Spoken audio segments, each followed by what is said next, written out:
Muy buenas tardes, soy Guillermo Vázquez Handal y esto es Emprende TV, aquí en la señal de Telefórmula, esta tarde de domingo 22 de marzo. Como usted sabe, nos puede acompañar a través del 157 de Sky, el 121 de Easy, el 153 de Megacable, el 161 de Total Play y el 354 de Dish. En Estados Unidos y Canadá, a través de Telefórmula Estados Unidos, vía Xfinity Latino y Latino View. Y por supuesto en nuestro sitio web www.radioformula.com.mx. Esta tarde de domingo tengo el gran gusto de poder compartir esta mesa de análisis con el señor ingeniero Agustín Domínguez. Agustín, bienvenido. Memo, muchas gracias. No nos podemos saludar porque tenemos que estar a sana distancia. A una buena distancia, 1,5 metros. No da, pero... No, sobre todo, ¿sabes cuál es el punto clave en esto? Lo que dice uno, si te vieras tú contra el sol, verías lo que sale de la boca de uno, sobre todo cuando dices la B chica y la F, ¿no? Pero realmente el punto clave es que eso, el que esté infectado, lo toques tú, lo tengas en tu mano y te toques la cara, los ojos, eso lo han dicho mucho la gente, eso es lo que hay que iniciar. ¿Por qué? Porque ya es una pandemia. ¿Y qué es una pandemia? Pues primero aparece un brote que es una enfermedad en cierto lugar específico. Se vuelve una epidemia cuando en un área geográfica esa misma enfermedad se empieza a reproducir. Y pandemia es cuando ya pasa en 2 o más continentes, ¿sí? Pero lo más importante es que es cuando los infectados de esa enfermedad, de ese virus, esa bacteria, son del lugar. O sea, llegó uno, lo traía, nos llegó de fuera, pero ya y ahí empieza la infección, ¿no? Bueno, entonces, y estamos ya en un momento en que estamos a nada de que se declare la fase 2. Así es.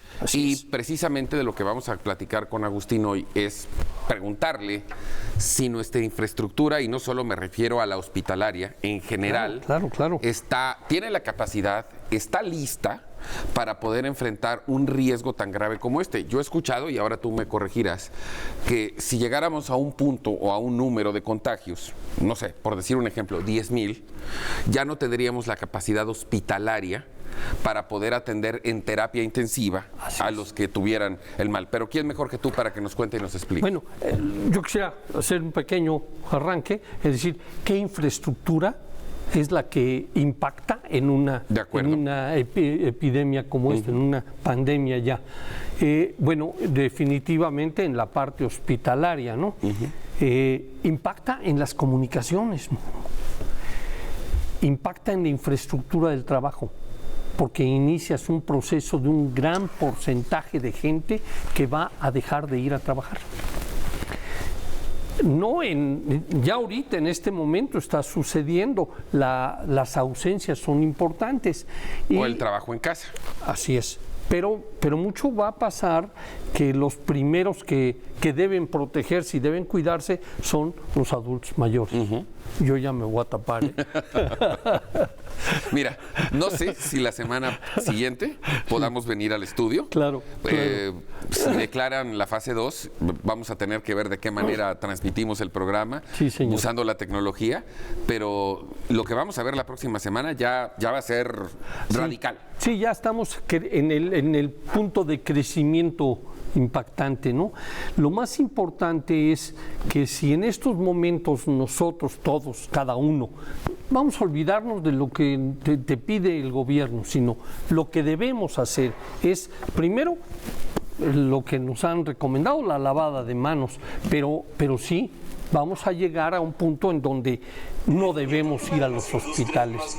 Y eso es lo que no quisiera yo que fuéramos. Sí, pero ya no solo es hospitales. Estás hablando de que ya, por ejemplo, muchas dependencias gubernamentales, juzgados, han cerrado sus puertas para evitar concentraciones. Exactamente. Ahora, lo más importante, que la gente sí entienda que se vaya a su casa, con todos los agravantes psicológicos que implican. Sí implican porque te hartas de la gente. Esa es la verdad, sí, pero sí impacta, por ejemplo, en eso, en la infraestructura de la casa. No estás acostumbrado a estar horas y horas. Entonces, ahí deberías tener cada quien un cuarto y decir, este cuarto lo tengo desde las 9 de la mañana, que es mi trabajo, hasta las 5 de la tarde y aquí no me moleste nadie, ¿no? Pero bueno, los hospitales, ¿qué tenemos? ¿No? La realidad es que tenemos pocos centros con capacidad de tener terapia intensiva, que es en donde va a caer el 2, máximo el 3% de la población infectada. Se habla de un ventilador, no estamos hablando propiamente de un ventilador, que es más bien un respirador ante la dificultad. Es un apoyo a ti. Pero que hay muy poquitos en el país. Porque no los necesitas realmente, ¿no? Ahora, la infraestructura es, bueno, si yo no tengo nada grave, pues no debo ir al hospital, debo estar en mi casa. En el hospital puede ser que si yo voy al hospital, con lo poco que tengo, se me complique más. O contagies a alguien. O contagie yo a más. Entonces, aquí es muy importante eso. No tenemos suficientes respiradores, no hay suficientes camas de terapia intensiva, que además, si tú ves cualquier centro hospitalario en México, pues la terapia intensiva está casi siempre llena. Sí, y volvemos a lo mismo, son pocas camas y está llena. Así es. Entonces, ¿qué vas a hacer? Bueno, como ya llegó un señor, ahora quito esto. No es factible. Entonces, que es muy importante que no lleguemos a ese punto. Ve el caso de Italia, que a ellos se les desbordó, incluso rebasaron en la semana el número de muertes en comparación con China, cuando ellos tienen 60 millones de habitantes y China 1000 y pico. Se les desbordó por completo. Se desbordó. No tenían la infraestructura. China tampoco, China lo que hizo fue hacer un hospital de campaña, muchas camas para que estén acostados ahí y que se cuiden, que se pueda cuidar. No hay mucho que hacer. ¿Sí? El virus va a vivir entre 10 y 15 días máximo en ti. Por lo tanto, ocupar 15 días esa cama es muy complicado, ¿no? Sí puedes recibir el apoyo del oxígeno, que es importante, es una parte que te obliga a que entre el oxígeno a tus pulmones ante la incapacidad que tú tienes de respirar, ¿sí? Esa infraestructura, primero, es cara. No hay país que esté preparado para eso. El presidente Trump lo dijo en la semana. De una vez les voy advirtiendo que no vamos a tener los insumos, los medicamentos y la infraestructura para poder aguantar esta crisis. Así es. Si los Estados Unidos no están listos, ¿qué podemos esperar? No México, cualquier país. Cualquier país. Mira, hay países que lo que deberíamos hacer es lo que ya están haciendo otros. Pasarnos a la fase siguiente, previendo eso y evitando tener un gran número de infectados. Ahí hay un debate, porque se habla de que si adelantáramos las fases, esto se lo han preguntado frecuentemente al subsecretario de Salud, López-Gatell, él dice que el daño económico sería devastador. Muy fuerte. ¿Por qué? Porque implicaría... Paralizas el país. Paralizar al país. Ahora, aquí lo que habría que decidir y ver es, bueno, mientras... la gente que puede hacer su trabajo en casa, que lo haga. El que es constructor, pues ni modo que se lleve la revolvedora y cuele ahí en su casa, ¿no? Entonces, sí, buscar eso y lo que es muy importante y que es lo que a donde deberíamos ya estar atacando, a la infraestructura del transporte, Memo. A ver. La infraestructura del transporte es la primera que se impacta. ¿Por qué? Porque es el punto donde más fácilmente te contagias. En el camión, son lugares chicos, estás concentrado. Donde vas muy cerca, donde en el metro. Sí. Entonces ahí es donde deberíamos tener un importante trabajo para que la gente vaya cubierta, porque el que contagia es el que necesita la máscara, ¿no?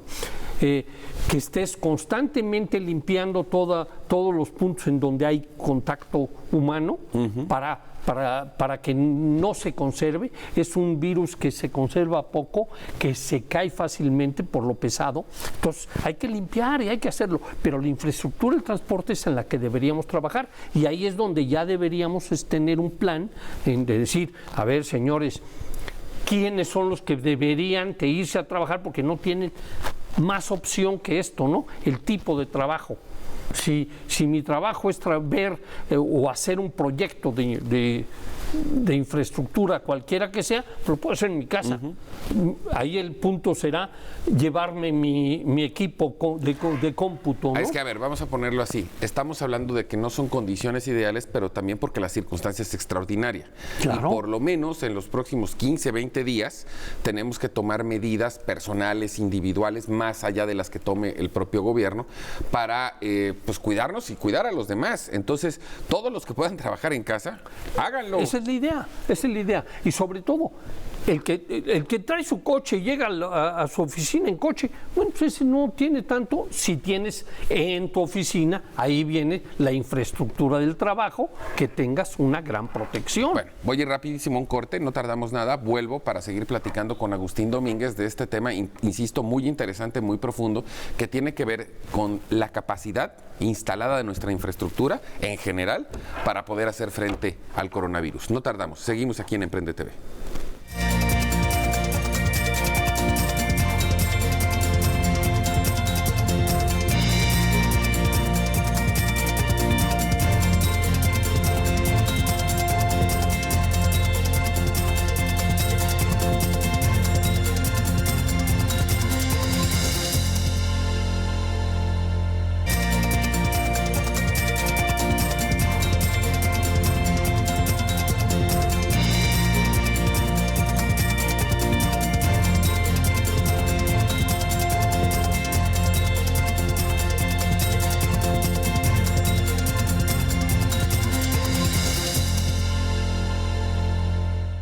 Continuamos en Emprende TV, seguimos platicando con Agustín Domínguez en esta tarde de domingo respecto pues, de esta, yo creo que duda que tenemos todos los mexicanos, si nuestra infraestructura instalada, e insisto, ya lo comentaba Agustín, no solo la médica, está lista, tiene la capacidad, está preparada para poder enfrentar el fenómeno del coronavirus.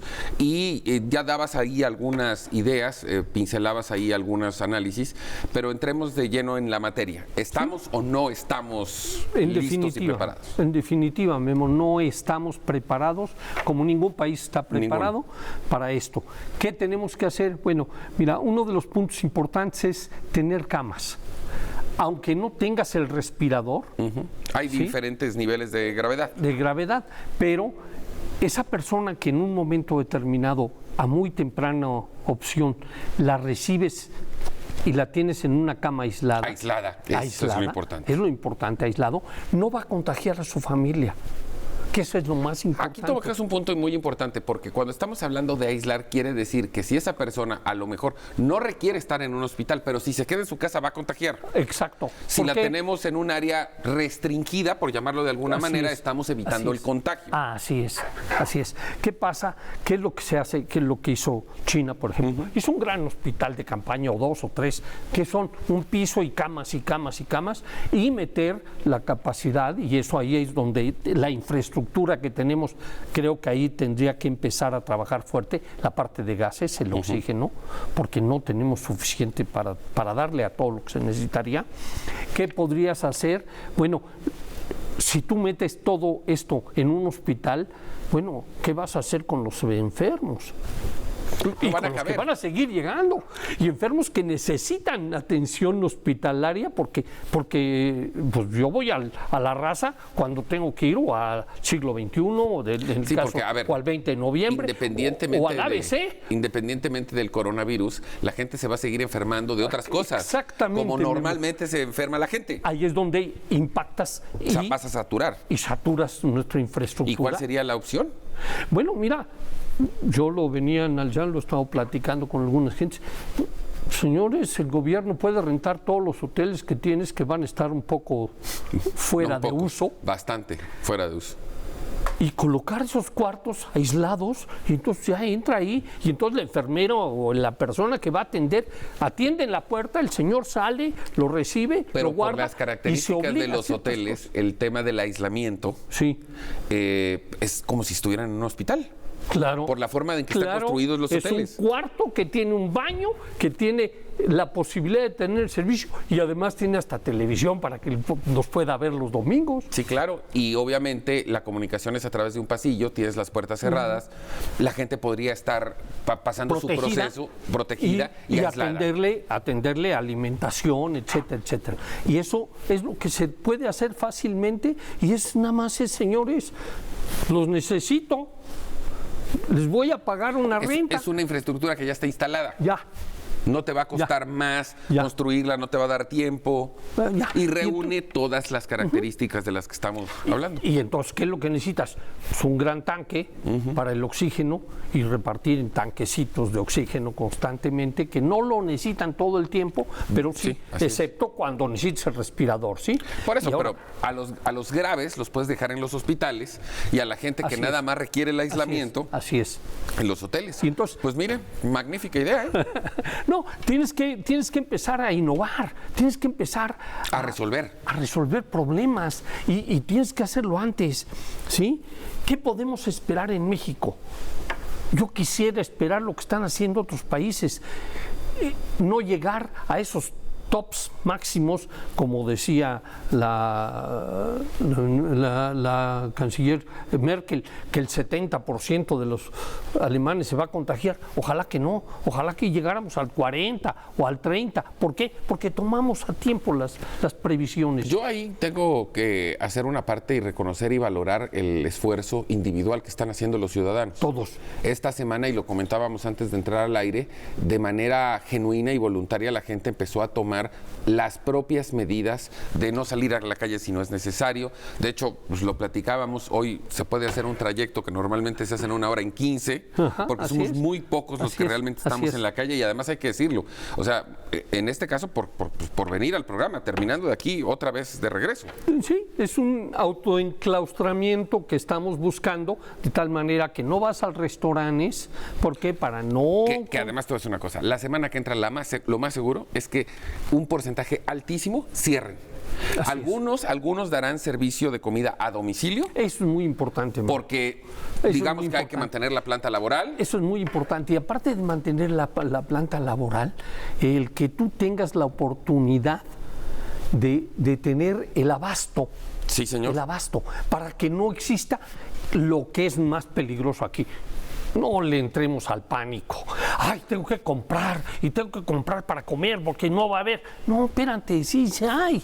En todos lados del mundo que está pasando esto, bueno, pues las diferentes cadenas te surten a domicilio. Sí, no es un problema de abasto, a menos que nosotros mismos con el pánico lo provoquemos. Miren, ya no hay. Sí, teníamos razón, qué bueno que compré. No, espérate.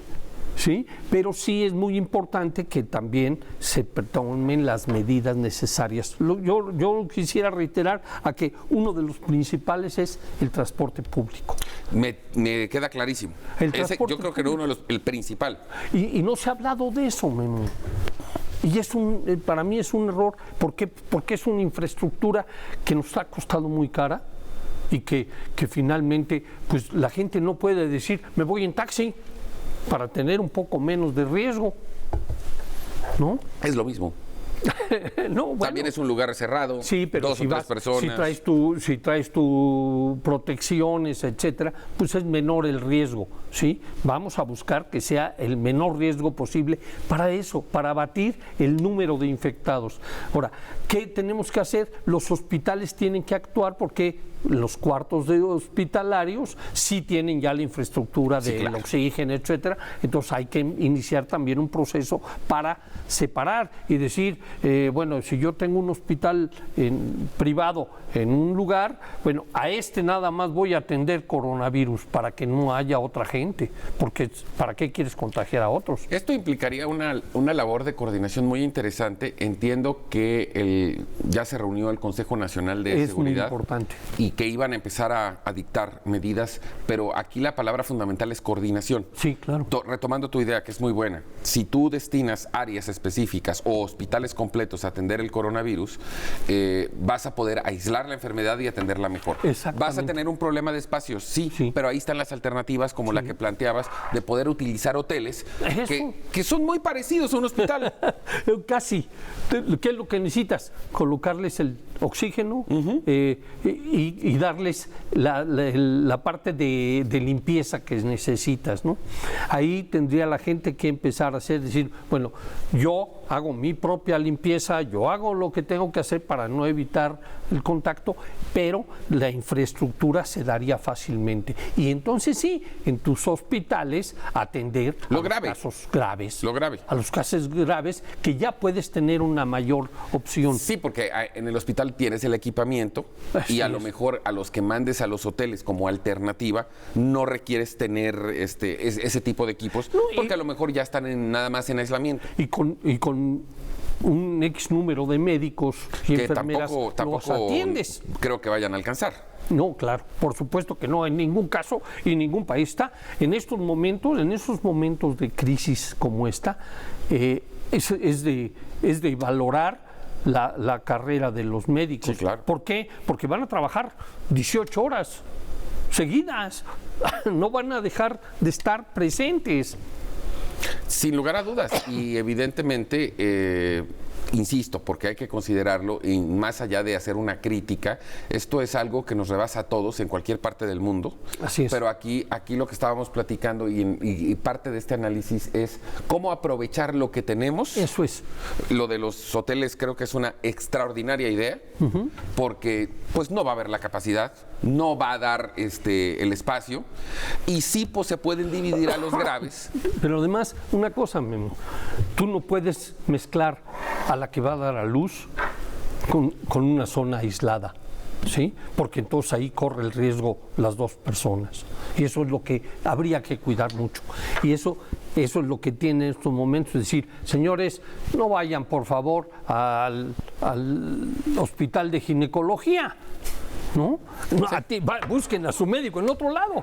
Vamos a tener que seguir hablando de esto, evidentemente, en el transcurso de los días, y obviamente no lo sabemos todavía, hay que esperar a ver si se establece la fase 2, la cuarentena, pero por supuesto con Agustín Domínguez seguiremos muy pendientes de este tema, porque ya se dio usted cuenta de lo ligado que está. Que no es cuarentena, Bueno, es una forma 15 días.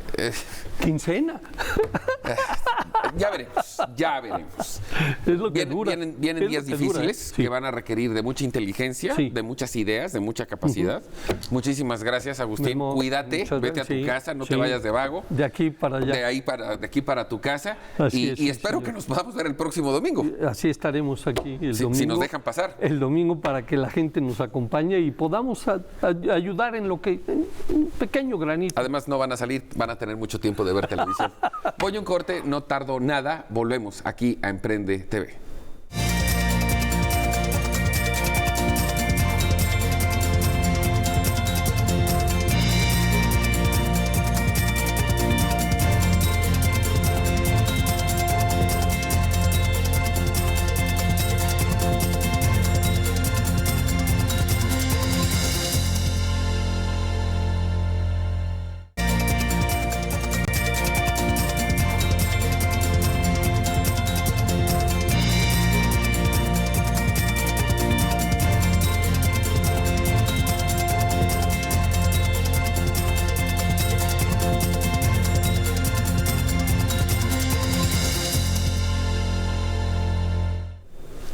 Continuamos en la señal de Telefórmula en Emprende TV y ahora nos vamos a ir directamente hasta Santiago de Chile con Diego Vergara Clavijo, un joven emprendedor muy exitoso, propietario y CEO de su propia empresa, pues para platicar un poco de su experiencia personal, evidentemente preguntarle cómo están viviendo allá en Sudamérica también este problema del coronavirus. Diego, muy buenas tardes.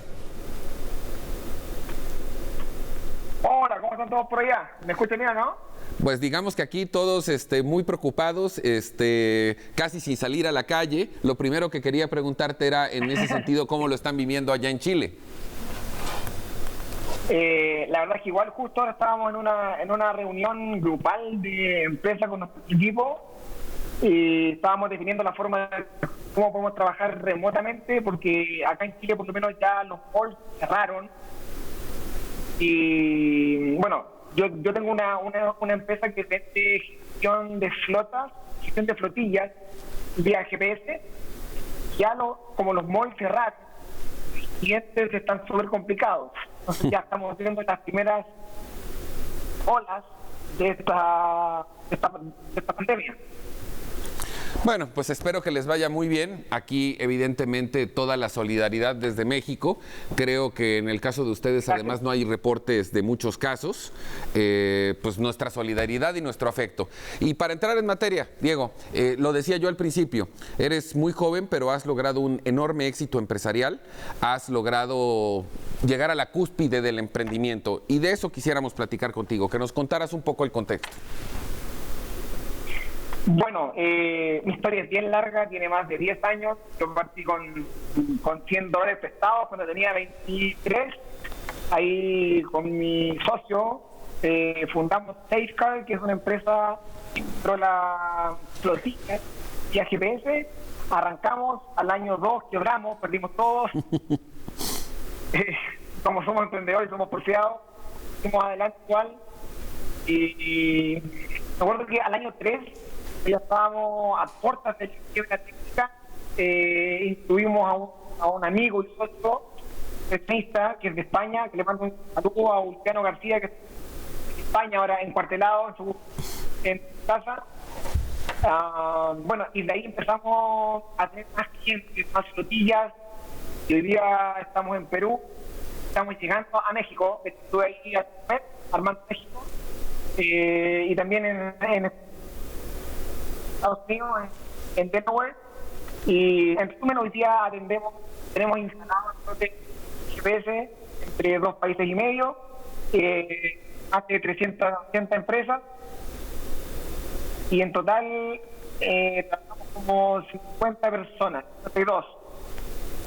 Digamos que tu experiencia le va a ser muy útil a mucha gente que te está viendo, y precisamente lo comentabas, lo platicabas desde el punto de vista anecdótico, cómo empiezas, cómo tienes tus primeros tropiezos, pero no cejaste en el intento, continuaste y hoy estás gozando de un enorme éxito que además, como ya lo explicaste, es un éxito internacional.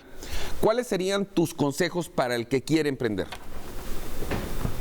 Ya, lo principal es encontrar tu propósito en la vida, hacer lo que te apasiona, porque cuando este camino del emprender o del emprendimiento que hoy día está de moda incluye muchos altos y bajos, y muchos más bajos que altos. Entonces cuando uno está en ese bajo, cuando de repente un cliente no te paga en la fecha que se comprometió en pagar, cuando tienes que llamar a 400 empresas en un mes y de repente esa empresa, uno va perdiendo la energía y va perdiendo esa magia chispa que se llama acá. Entonces, la principal recomendación es hacer eso que te apasiona. O sea, simplificando, yo no puedo vender café si no tomo café. Si te gusta el café, de verdad, si te apasiona el café y vibras, casi que haces cursos de barista, dale, dedícate al café porque vas a estar haciendo eso que te apasiona. Lo segundo es acá aprender de gente que ya lo haya hecho, buscar un mentor, buscar educación no tradicional. No digo que no sea mala la educación técnica, buena o muy bueno complementarlo con experiencias reales de personas que hayan pasado por lo que tú quieres pasar. Y esa mezcla creo que es la mezcla del éxito, hacer lo que te apasiona. Uno nunca deja de tirar así. Si con alguien que ya vio lo que vas a vivir y que Vamos a partir de la base que ese es el consejo y además creo que es el recurrente, lo hemos escuchado aquí de otras personalidades que nos han acompañado, pero hay que también entender que estamos viviendo un contexto muy complicado, que la pandemia del coronavirus va a afectar a todo el mundo por un largo tiempo y evidentemente esto va a limitar e incluso yo diría hasta frenar de manera abrupta muchas actividades económicas. Desde tu punto de vista, ¿cómo ves este escenario? Y evidentemente también preguntarte si tendrías alguna idea de alternativa al respecto. Sí, bueno, esto le afecta a todas las empresas. O sea, emprendedor o empresario que cree que no le va a afectar, De hecho, acá en Chile, no sé si conocen la aerolínea LATAM, que es LAN Chile con LATAM Airlines, que es la principal aerolínea de Sudamérica, está a horas de la quiebra. Entonces, cuando yo veo que las mega empresas están en quiebra, en el fondo le afecta a todos. Claro. Y también siempre hay oportunidades, pero en esta fase como de pandemia o de caos mundial que pasa cada 100 años, porque esto es peor a la crisis prime. Es mucho peor, esto afecta, está matando gente, hay una histeria colectiva, las personas se están escondiendo en sus casas, igual está bien, no se propaga el virus de forma exponencial. Yo lo que recomiendo es esperar que los gobiernos actúen. Chile, posiblemente, el día el presidente tomó medidas para que aquí podamos ir adelante, esperar que pase y encontrar lo que te apasiona, porque esto va a pasar. O sea, esto va a pasar y lo principal es usar todo el tiempo en encontrar lo que te gusta y trabajar en el modelo de negocio y la estrategia que tiene. Bueno, lo siguiente que iba a preguntarte era ¿cuándo vuelves a México? Porque ya nos lo contaste y nos da muchísimo gusto que ya estás también iniciando o estás por iniciar actividades, pero creo que esa pregunta sobra porque en este momento no es prudente moverse ni viajar mucho, pero me da mucho gusto saberlo y además creo que esto es algo que nos va a dar la oportunidad cuando estés aquí que nos puedas acompañar directamente en el estudio. ¿Cómo va el proyecto en México? Bien, va súper bien. La verdad es que estoy impresionado porque, bueno, Chile son como 16 millones. Entonces, cuando supe que solo en Ciudad de México completo son más de 30 millones, tú entenderás, Guillermo, que son otros números. Se nos cortó un poquito, se congeló la imagen. ¿Sigue Diego con nosotros? Sí, perdón, es que se congeló un poco la imagen. Nos quedamos en la parte que hacías el comparativo de los 16 millones que hay en tu país contra los 30 que hay en la Ciudad de México. Sí. Bueno, cuando vi ese número y empecé cuando metía los números al Excel, yo pensaba que había hecho mal la fórmula. Y de repente empecé a replicar la fórmula en otro Excel y me da los números. Entonces, México, de verdad, bueno, hay un tema de números y otra cosa que es encantadora es la gente. Yo cuando empecé a conversar con la gente en la calle, todo es súper amable, súper alegre. Me asombró la alegría del mexicano. Así que ando con ansias de irme para allá a vivir un tiempo y ver cómo va México, pero yo tengo toda mi fe y mis fichas como si sacara puesta allá en México. Pues esperemos que pase rápido esta emergencia. Obviamente serás muy bienvenido tanto al país como aquí al programa cuando estés físicamente para que podamos platicar más ampliamente. Agradecerte muchísimo, evidentemente también reiterarte la solidaridad y el afecto de los mexicanos con tu tan querido país. Muchas gracias.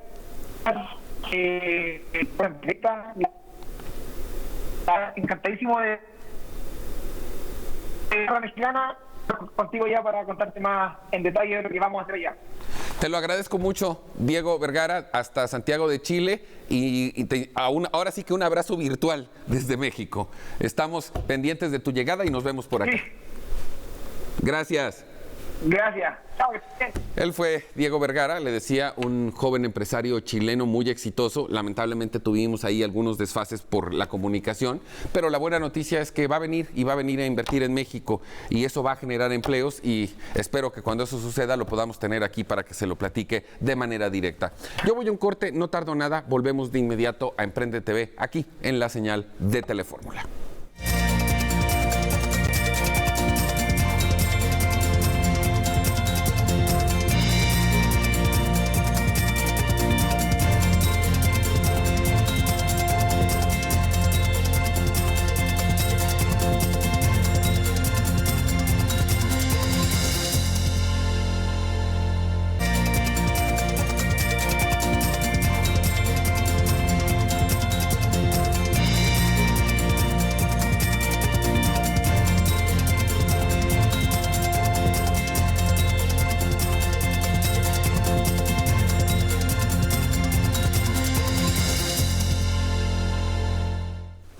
Continuamos en Emprende TV y siguiendo las recomendaciones de la Dirección General de Grupo Fórmula, estamos haciendo un esfuerzo por tener la menor cantidad posible de personas aquí en las instalaciones. Es por eso la razón por la que voy a establecer un enlace en este momento también vía Skype con mi querido Carlos Sandoval. Carlos, buenas tardes.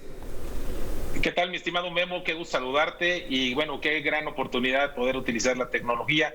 Desafortunadamente la estamos aprendiendo a usar con estas situaciones pues críticas que están pasando, ¿no, Memo? ¿Cómo te sientes? Pues bien, fíjate que amanecí un poco mal. Yo también creo que a veces eso es el tema de psicológico, de que todo el mundo te da recomendaciones, lees cosas, pero ya estamos bien, estamos por aquí, ya echándole ganas, Memo, todo bien. Qué bueno, Carlos. A lo mejor lo que te voy a preguntar tampoco te va a hacer sentir muy bien. Independientemente del efecto del coronavirus, que se ha hablado muchísimo de sus impactos, una parte esencial que no estamos a lo mejor tomando en el mismo nivel, pero que seguramente va a tener un impacto devastador, es la caída de los precios del petróleo para el caso de México y el aumento exponencial de la paridad con el dólar. Estamos hablando que esta semana llegó ya a los 25 pesos. ¿Cuál es tu perspectiva al respecto, Carlos? No, Memo, pues ya, yo creo que esto es algo que no se había visto en años, yo te diría en décadas. Estamos en una de las situaciones más críticas en el sector económico y lo dices muy bien tú, creo que es muy importante, bueno, obviamente lo más importante es el tema de la salud, pero el tema de la economía es súper importante porque todas las familias pues vivimos de una cierta economía y si esto se está empezando a cerrar, se está haciendo una tormenta perfecta, como tú bien dijiste, con el precio del petróleo, con esta guerra de Rusia, con los países árabes.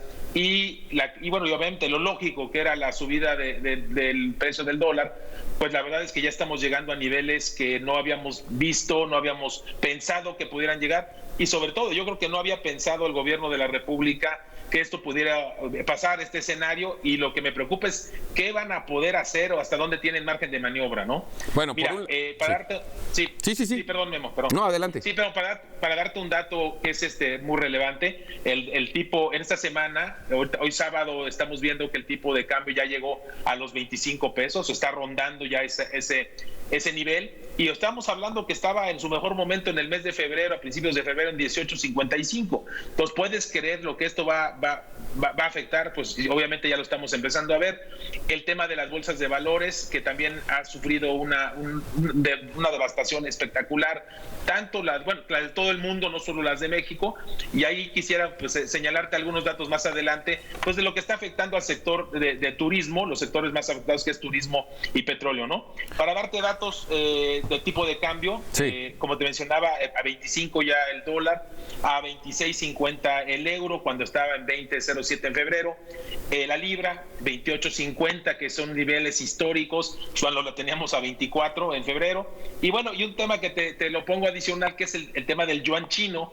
Fíjate que hay que analizar el crecimiento del valor del yuan. Es algo increíble que el día de hoy está en 3.44 pesos por yuan, cuando en febrero estaba a niveles de 2.65. Precisamente hoy en la mañana inició la primera emisión de Proyecta México, que es el nuevo espacio que afortunadamente, y agradezco a Grupo Fórmula, me toca conducir, y entrevistábamos a Darío Flota, el director del Fideicomiso de Promoción Turística Quintana Roo, a Paco Madrid, y nos hacían ver que en materia turística el impacto va a ser devastador. Pero en consideración a lo que decías, el punto es que los ingresos del gobierno van a bajar considerablemente por el precio del petróleo, pero además con una economía paralizada, porque tenemos que quedarnos en nuestras casas para evitar el contagio, no va a haber ingresos. ¿Cómo darle la vuelta a eso? No, pues mira, yo creo que es una situación muy compleja. Ahorita, si quieres, entramos precisamente. Felicidades del inicio de tu programa, Memo. Va a tener mucho éxito y creo que muy necesario en estos tiempos para empujar el sector, porque yo creo que va a ser un sector que van a estar de todos los mexicanos, de todos los esfuerzos que se puedan hacer para poder llegar a los niveles que teníamos en un inicio, en febrero, marzo, antes de que arrancara todo esto, ¿no? Uh-huh. Mira, te voy a dar un dato, sobre todo entrando al tema de turismo, y ahorita entramos al tema del petróleo. y Pemex, sobre todo Pemex se me preocupa mucho, pero en el tema de lo que es el turismo, obviamente han caído espectacularmente las acciones de todas las empresas que cotizan en la Bolsa Mexicana de Valores y en el mundo relacionadas con el tema del turismo. Te voy a dar un tema muy sencillo. En el tema de Volaris, la acción ha caído en un 60%. En el tema de Aeroméxico, un 40%, Memo. Azur, que es un aeropuerto, que hablando de aeropuertos que tienen mucha relación, en un 35%, y el Grupo Aeroportuario del Pacífico en un 47%. Son caídas tremendas, Memo, espectaculares. Yo la verdad no sé cómo le van a hacer para recuperarse, o sí lo sé. Es un esfuerzo de todos los mexicanos, pero donde el gobierno también le entre y empiece a hacer las cosas bien, ¿no? ¿Y en el tema de Pemex, al que te referías? Pues mira, de alguna manera creo que es el más drástico, porque no sé si viste que también en la semana Bank of America ya nos mandó el dato de que están previendo que México se vaya a un crecimiento del 4.5 negativo para este año del PIB, ¿no? En el caso también de la empresa calificadora suiza, Swiss Bank, también nos está hablando de un 4% bajo, o sea que esos son temas durísimos. Pero bueno, a lo que vamos en el tema petrolero. El precio del petróleo, Memo, esta semana alcanzó los niveles de $15 el barril. Esto no lo habíamos visto en décadas. Yo creo que este nivel de precios es en 2 décadas, hace 20 años efectivamente. Y recuerdas que en esa época, pues todo lo que vivimos en México, pues fue catastrófico para el tema de Pemex. Pero teníamos un Pemex que de alguna manera tenía una fortaleza, no estaba tan endeudada, no tenía el tema de las pensiones, pero en este caso yo creo que se está tomando a Pemex en la peor posición de su historia y la verdad me preocupa mucho. Acuérdate que ya, de hecho, Fitch ya había colocado los bonos de Pemex como bonos basura, y lo que se ve que es muy peligroso, que obviamente Standard & Poor's o también la otra calificadora Moody's pudiera llegar a hacer lo mismo, y eso sería realmente muy grave. Y yo creo que no estemos muy lejos, porque pues con la situación que tenía Pemex original, con el tema de quitar el tema de la reforma energética y limitar la inversión de extranjera para el desarrollo de pozos petroleros, producción y exploración, pues desafortunadamente le estamos dando en la torre, y las circunstancias, la tormenta perfecta, pues le está pegando de verdad muy fuertemente. Y desde tu perspectiva, ¿habría, en general me refiero, alguna alternativa para poder paliar esta circunstancia en lo que salimos de la crisis? Porque lo del coronavirus nos va a llevar 2 o 3 meses, ¿eh? Sí, yo lo creo, Memo. Mira, en el tema de Pemex, que he estado muy metido analizando algunas alternativas, creo que hay 2 cosas que debemos hacer y una tercera que creo que no es tan importante, pero hay que hacerla. La primera, el tema de Dos Bocas. Yo creo que ya no hay dinero suficiente, no hay que invertirle ya ese proyecto y hay que dejarlo en stand-by. Haya sido bueno, haya sido malo, ya no sería la discusión. Lo que pasa es que en estos momentos ya no hay nivel económico para entrarle. Y la segunda, que se me hace muy importante o vital, hay que regresar al tema de la reforma energética para que las empresas extranjeras y nacionales puedan invertir en exploración y producción de petróleo. Si no hay la inversión extranjera, obviamente no va a haber producción. De hecho, te voy a dar un dato de producción, perdón, Memo, aprovechando. La producción bajó. Ya es que se había dicho que está creciendo, pues la producción cayó a 1.661.000 barriles en este mes. Entonces, eso quiere decir que si no se le inyecta para esto, para la producción y la exploración, esto va a ser muy grave. Y la tercera que te diría, el sindicato de Pemex, que hoy te digo que no es tan importante porque creo que ya va en camino, conocemos que hay cambios, pero se tienen que hacer cambios y hay que entrarle, ¿no? Eso para Pemex. Ahora, para el nivel de México, para lo de México, yo creo que en México ya vivimos una circunstancia anterior donde pudimos salir adelante con ingenio, pero con participación y con apoyo del gobierno. Yo creo que es muy importante que el gobierno vea algunos ejemplos que han pasado o que están sucediendo en el mundo y que realmente dé un apoyo frontal, un apoyo a las empresas, porque las empresas son las que dan el trabajo, Memo, y son las que son las que van a generar producción. Yo ahí diría una revisión al tema de impuestos. Creo que es un momento importantísimo de hacer una nueva reforma o un plan de emergencia para ayudar a las empresas a que no truenen, porque si truenan las empresas, sobre todo las pequeñas y medianas, esto sí va a estar bien complicado, ¿no? Es que esa es la palabra, es un plan de emergencia, como bien lo señalas, que ya lo han tomado otros países, en algunos casos muy drásticos como en Francia, y sí, habrá que esperar que esta semana que comienza mañana el gobierno de la República haga un anuncio a ese respecto, porque hasta la semana anterior el presidente se negaba a hacer cualquier tipo de estímulo fiscal. Carlos, espero poderte ver la próxima semana. Muchas gracias. Estamos atenidos a esto de la pandemia, pero espero que ya puedas Así estar es, aquí hay que la próxima cuidarnos. semana. No, y un llamado para toda la gente que nos ve para que se mantengan en casa o por lo menos se protejan. Y pues vamos a utilizar estos medios para estar en contacto, Memo, y muchas gracias como siempre. No, hombre, al contrario, Muchas Carlos, que te sientas muy bien y pues sí, si no podemos estar físicamente, nos veremos por esta vía la próxima semana. Te mando un abrazo muy fuerte. Así es, Memo.